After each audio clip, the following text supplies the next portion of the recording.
ሰላም ጤና ይስጥልኝ የወኪል ሚዲያ ተከታታዮቻችን፣ የዕለቱን የተመረጡ ዋና ዋና ዜናዎች ይዘንላችሁ ቀርበናል።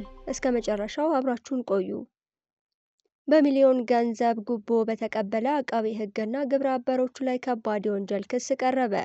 በፍትህ ሚኒስቴር አቃቤ ሕግ የነበረና ግብረ አበሮቹ ከባለጉዳይ በተሰጠ ጥቆማ መሰረት በጉቦ መቀበል ወንጀል ተጠርጥረው በሕግ ቁጥጥር ከዋሉ በኋላ ታህሳስ 8 ቀን 2018 ዓ.ም በሙስና ወንጀል ክስ እንደቀረበባቸው ተገልጿል። ተጠርጣሪዎቹ በወንጀል ተጠርጣሪ የነበሩ ግለሰብ ላይ የወንጀል ክስ እንዳይቀርብ እናደርጋለን በማለት 1 ሚሊዮን ብር እንዲከፍሏቸው ሲደራደሩ ጠቋሚዎቹ ለፍትህ ሚኒስቴር ከፍተኛ አመራሮች በማሳወቃቸው በተጠርጣሪዎቹ ላይ ከፌዴራል ፖሊስ ጋር በቅንጅት ክትትል በማድረግ ህዳር 16 ቀን 2018 ዓ.ም ከግለሰቡ ቤተሰቦች 500 ሺህ ብር ለጊዜው ባልተያዘ ግብረ አበራቸው የባንክ ሂሳብ እንዲገባ አድርገው የጉቦውን ገንዘብ ያስገቡበትን ደረሰኝ ሲሰጡ እጅ ከፍንጅ መያዛቸውን ከፍትህ ሚኒስቴር የተገኘው መረጃ ያመለክታል። ይህንን ተከትሎ አስፈላጊና አግባብነት ያላቸውን ማስረጃዎች በማሰባሰብ የወንጀል ምርመራ ስራውን በማጠናቀቅ ታህሳስ 8 ቀን 2018 ዓ.ም የፌዴራል አቃቤ ሕግ የኢፌዴሪ የወንጀል ሕግ አንቀጽ 32 1 ሀ እና የሙስና ወንጀሎችን ለመደንገግ የወጣውን አዋጅ ቁጥር 881/2007 አንቀጽ 10 1ንና 2ን በመጥቀስ በተከሳሾቹ ላይ የወንጀል ክስ በፌዴራል ከፍተኛ ፍርድ ቤት አቅርቦባቸዋል። ፍትህ ሚኒስቴር እንዲህ አይነት ተግባራትን በሚፈጽሙ ሰራተኞቹ ላይ ተጠያቂነትን ለማረጋገጥ ቁርጠኛ መሆኑን በመግለጽ በፍትህ አካላት የሚፈጸም የሙስና ተግባር ከየትኛውም በላይ አስከፊ በመሆኑ ማንኛውም ዜጋ ተመሳሳይ ተግባራትን ሲመለከት ጥቆማ እንዲሰጥ ጥሪ አቅርቧል።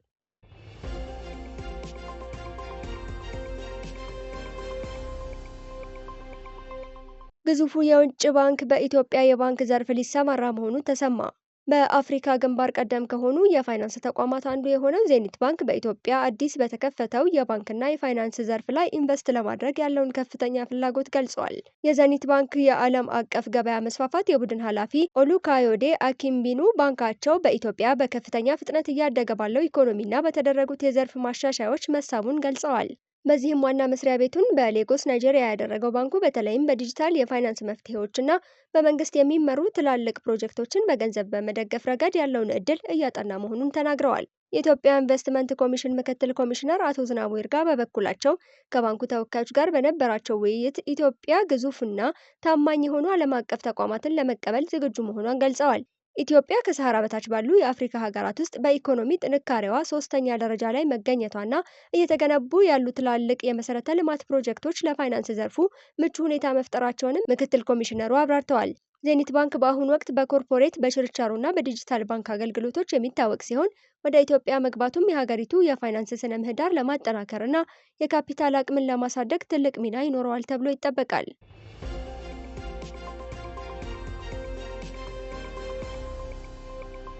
አንድ 120 አዳዲስ አውሮፕላኖች ሊገዙ መሆኑ ተሰምቷል። የኢትዮጵያ አየር መንገድ እያደገ የመጣውን የደንበኞች ቁጥርና የስራ ስፋት ለማስተናገድ 120 አዳዲስ አውሮፕላኖችን ማዘዙን አስታውቋል። በዚህም አየር መንገዱ በየጊዜው እያደገ በመምጣቱና የደንበኞች ቁጥርም እየጨመረ በመሆኑ ኦፕሬሽኑን ለመምራት አዳዲስ አውሮፕላኖች አስፈላጊ ሆነዋል ሲሉ የአየር መንገዱ ዋና ስራ አስፈጻሚ አቶ መስፍን ጣሰው ተናግረዋል። በአሁኑ ጊዜ ወደ 120 የሚጠጉ አውሮፕላኖች ትዕዛዝ ላይ መሆናቸውን የጠቀሱት ዋና ስራ አስፈጻሚው ከታዘዙት ውስጥ ትናንሽ የሚባሉ አውሮፕላኖችን በአውሮፓ አቆጣጠር ከ2026 ጀምሮ መረከብ እንደሚጀምር መናገራቸውን አዲስ አድማስ አስነብቧል። በተጨማሪም ትላልቅ አውሮፕላኖችን ደግሞ ከ2028 ጀምሮ ባሉት 3 ዓመታት ውስጥ ለመረከብ መታቀዱን ገልጸዋል። እንዲሁም በ2031 ርክክብ የሚደረግባቸውን አውሮፕላኖች ከአሁኑ ለማዘዝ ከቦይንግ፣ ኤርባስ እና ሌሎች ኩባንያዎች ጋር ድርድር እየተደረገ መሆኑን ጠቁመው ድርድሩም በፈረንጆቹ 2026 የመጀመሪያ ወራት ላይ ውሳኔ ላይ ይደረሳል ተብሎ እንደሚጠበቅ አመላክተዋል። በአፍሪካ ግዙፍ የአየር መንገድ የሆነው የኢትዮጵያ አየር መንገድ ሰሞኑን አንድ ተጨማሪ የቦይንግ 787-8 ድሪም ላይነር አውሮፕላን መረከቡ ይታወሳል።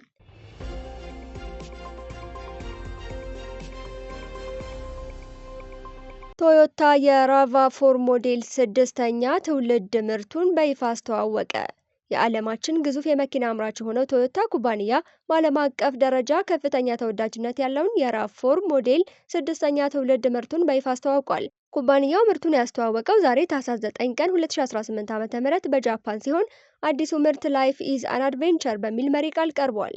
በንድፍ በቴክኖሎጂና በጉልበት ረገድ ከፍተኛ ለውጦችን ይዞ ብቅ ያለው አዲሱ ራቭ4 በሶስት የተለያዩ አማራጮች ማለትም ዘመናዊው፣ ለሸካራ መንገዶች የተሰራና የስፖርት መኪና ባህሪ ያለው በሚሉ ዘይቤዎች ለገበያ መቅረቡን ኩባንያው ገልጿል። መኪናው ሙሉ በሙሉ በሃይብሪድ እና አዲስ በለማ የፕለግ ኢን ሃይብሪድ የሞተር አማራጮች ብቻ የሚመረት ሲሆን የነዳጅ ፍጆታን በከፍተኛ ሁኔታ እንደሚቀንስ ተነግሯል። በዚህም የፕለግ ኢን ሃይብሪድ ሞዴሉ በኤሌክትሪክ ብቻ እስከ 100 ኪሎ ሜትር መጓዝ እንደሚችል ተገልጿል። የመኪናውን ደህንነትና የመረጃ ስርዓት በየጊዜው በኢንተርኔት እንዲታደስ የሚያስችል ሶፍትዌር የተገጠመለት ሲሆን 12.9 ኢንች ስፋት ያለው የንክኪ ስክሪን እና የድምፅ ትዕዛዝ መቀበያም ተገጥሞለታል። ቶዮታ ሴፍቲ ሴንስ የተሰኘው የደህንነት ስርዓት ተሻሽሎ የቀረበ ሲሆን መኪናው በራሱ አደጋን የመከላከል፣ በሌሊት ሰዎችንና ብስክሌቶችን የመለየት እንዲሁም በራሱ የመቆም ብቃቱ ከፍ ያለ መሆኑ ተነግሯል። በሌላ በኩል የመኪናው የጓሮ ዕቃ መጫኛ ቦታ ወደ 749 ሊትር ከፍ እንዲል መደረጉን ዓለም አቀፍ ሚዲያዎች ዘግበዋል። ኩባንያው አዲሱ ሞዴል እንደ አውሮፓ አቆጣጠር በ2026 የመጀመሪያ አጋማሽ ላይ ወደ አሜሪካ፣ አውሮፓና ሌሎች የዓለም ክፍሎች ማከፋፈል እንደሚጀምር የሚጠበቅ ሲሆን ራቭ4 በኢትዮጵያም ቢሆን በስፋት ከሚታወቁና ተመራጭ ከሆኑ የቶዮታ ሞዴሎች አንዱ ነው።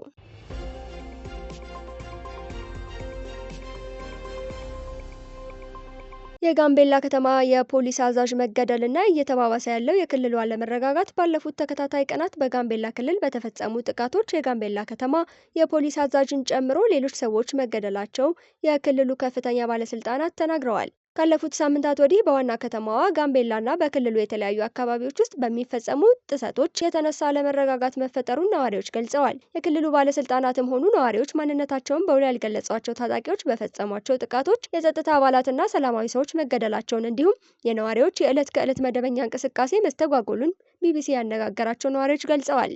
የክልሉ ዋና ከተማ የፖሊስ አዛዥ በተፈጸመባቸው ጥቃት ሕይወታቸው ማለፉን የክልሉ ርዕሰ መስተዳድር ወይዘሮ አለሚቱ ኦሞድና ምክትላቸው ዶክተር ጋትሎ አክሮን አረጋግጠዋል።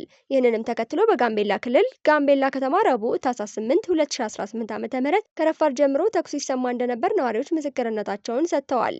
በሰዎች ላይ ጉዳት መድረሱንም መስማታቸውን ተናግረዋል። የጋምቤላ ክልል አስተዳደር ረቡዕ ምሽት ባወጣው መግለጫ የክልሉ ሕዝብ ሰላም እንቅልፍ የሚነሳቸውና ግጭትና የሰው ሞት የሚያስደስታቸው ያላቸው በስም ያልጠቀሳቸው ኃይሎች ከሰሞኑ የጋምቤላ ከተማን ጨምሮ በሌሎች ወረዳዎች ትርምስ ፈጥረዋል በማለት የተከሰተውን ሁኔታ ገልጾታል።